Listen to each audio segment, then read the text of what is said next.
जन्मदिन में हम क्या क्या कर सकते हैं? वृक्ष लगा सकते हैं, किसी जरूरतमंद को कुछ गर्म कपड़े दे सकते हैं, भोजन करा सकते हैं, ब्राह्मणों को भोजन करा सकते हैं, गौ वंश की सेवा कर सकते हैं, गौशाला में गुड़ का दान कर सकते हैं उसके वजन के बराबर। तो ये कार्य जब हमारे पुत्र पुत्री करेंगे, बस्तियों में जाकर स्थिति देखेंगे, अनाथ आश्रम में जाकर देखेंगे कि बच्चे बिना माँ पिताजी के किस स्थिति में रहते हैं, तो उन्हें समझ में आएगा कि माँ पिताजी का होना कितना महत्वपूर्ण है। जब किसी भूखे को भोजन कराने के लिए उसको देंगे और वो झपट कर लेगा उसके हाथ से, तो उसके मन में करुणा होगी कि मेरी माँ तो हर समय भोजन बनाकर मुझे दे देती है और आवाज देती रहती है, बेटा खा ले, बेटा खा ले, बेटा खा ले, और मैं बोलता हूँ अभी नहीं, अभी नहीं, मोबाइल में लगा रहता हूँ।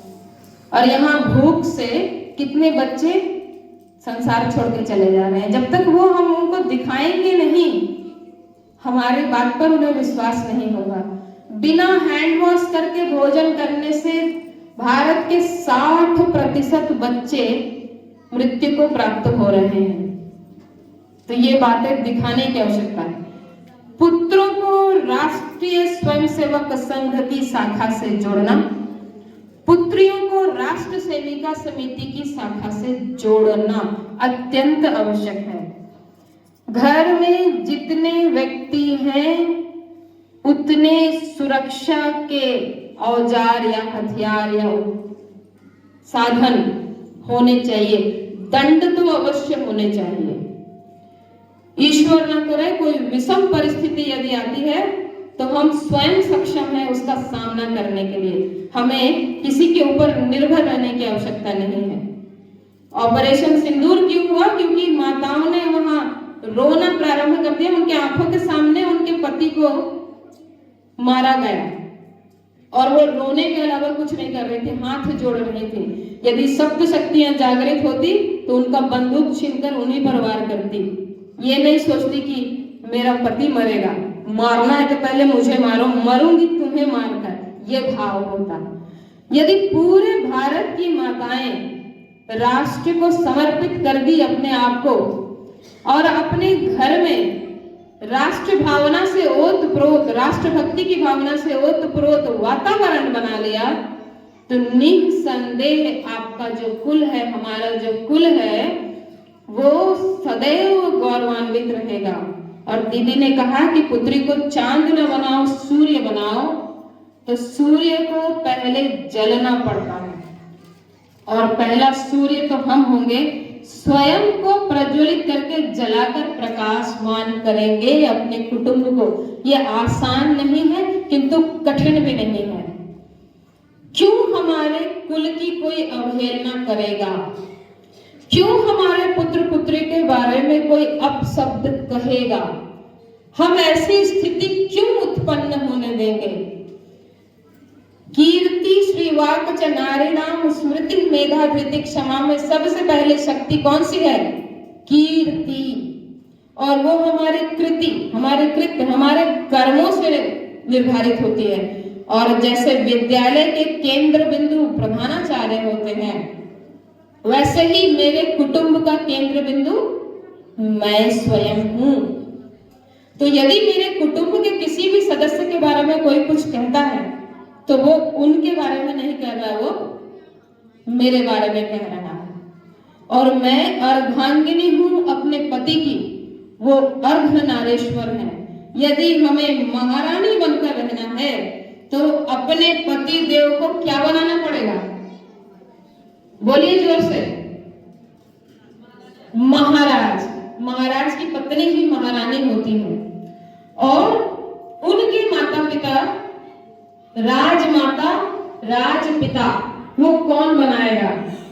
तो यदि हमसे कोई कहता है कि तू तो नौकरानी है, बेलना चौकी ही चला रही है, किचन से बाहर नहीं निकलती, तो उन्हें बताना है कि I am the queen of the house, मैं इस घर की महारानी हूँ। और ये जो बेलना चकला से मैं रोटी बनाती हूँ ना, ये इतनी मीठी रोटी होती है और इसमें इतने संस्कार है कि जब ये मेरे पुत्र पुत्री और परिवार के लोग खाएंगे तो वो संस्कारवान होंगे, हमारे पूर्वजों की कृपा प्राप्त होगी और मेरे कुल का नाम होगा।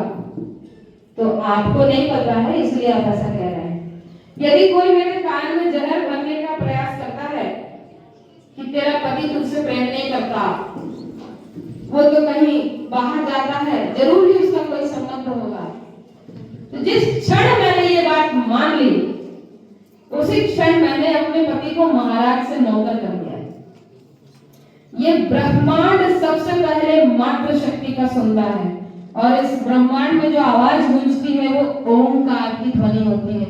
जैसे ही हमने मन में सोचा कि हाँ मेरे पति तो 3 दिन 4 दिन के बाद आते हैं, मैंने दिन भर फोन किया, वो उत्तर नहीं दिए, ये लगता है ये महिला सही कह रही है, तो याद रखिएगा वो महिला मंत्रा है।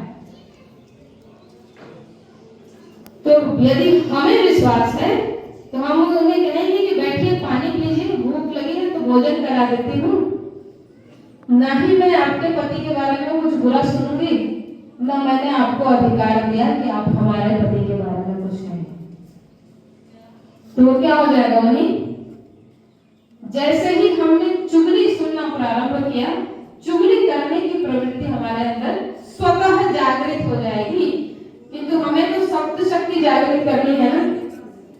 सृष्टि से परमेष्टि तक केवल मातृ शक्ति है।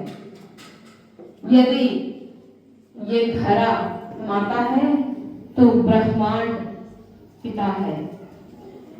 यदि हम दीप का उदाहरण लें तो दीप श्री हरि है, उसकी बाती माता लक्ष्मी है। तो बिना स्त्री और पुरुष के ये तो सृष्टि ही नहीं है। जितना महत्वपूर्ण उनकी उपस्थिति है, उतनी ही महत्वपूर्ण मेरी भी है। हम दोनों मिलते हैं, दीदी ने बताया, हम दोनों मिलते हैं तो संतान की उत्पत्ति होती है, और इसी संतान से हमारा परिवार बनता है आगे, और परिवार से समाज, और समाज से राष्ट्र। तो हम वो शक्ति हैं जो इतनी जागृत हैं कि वो कुछ भी कर सकती हैं। हमारे लिए असंभव कुछ भी नहीं, बस अपनी दिनचर्या को ठीक करना, माँ भारती के प्रति अपना जीवन समर्पित करना। हमारे पुत्र पुत्री जब देखेंगे कि हमारी माता ऐसी है, ओटीटी प्लेटफॉर्म पर कोई भी बुरी चीज तो चलती ही नहीं है, और जब भी कोई प्रश्न करो तो मेरी माँ उसका उत्तर दे देती है और उसको शास्त्र से जोड़कर देती है, तो स्वतः उनमें परिवर्तन प्रारंभ होगा। सुबह उठ के वो अपना बिस्तर समेटेंगे, क्योंकि उनको पता होगा कि इसके पीछे की साइकोलॉजी क्या है। 1 task completed in the morning. आपने सुबह सुबह एक टास्क कंप्लीट किया, अर्थात जीवन में कभी भी कोई कार्य अधूरा नहीं छोड़ेंगे। और शिशु विद्या मंदिर से पढ़े बच्चे तो रेलवे में भी जब यात्रा करते हैं ना, तो कंबल और चादर समेट के रखते हैं। तो जितनी माताओं ने इस विद्यालय में अपने पुत्र पुत्री का नामांकन किया है, जीवन का 70% कार्य आपने कर लिया है। अब बचा 30% कार्य, वह स्वभाषा, स्वभूषा, भूषा अर्थात वेश, स्वभजन, स्वभोजन, स्वभवन और स्वभ्रमण से ठीक हो जाएगा। स्वदेशी अपनाएं, भारत को मजबूत करें, और अपने कुटुंब पे सबसे पहले माता के रूप में हम गर्व करें कि हमारे कुटुंब की ख्याति इतनी होगी कि मैं रहूं ना रहूं, मेरे बाद भी मेरे आगे की जो पीढ़ी है उसका नाम उज्जवल करेगी। जब सबके कुटुंब का नाम उज्जवल होगा तो राष्ट्र क्यों नहीं विकसित होगा।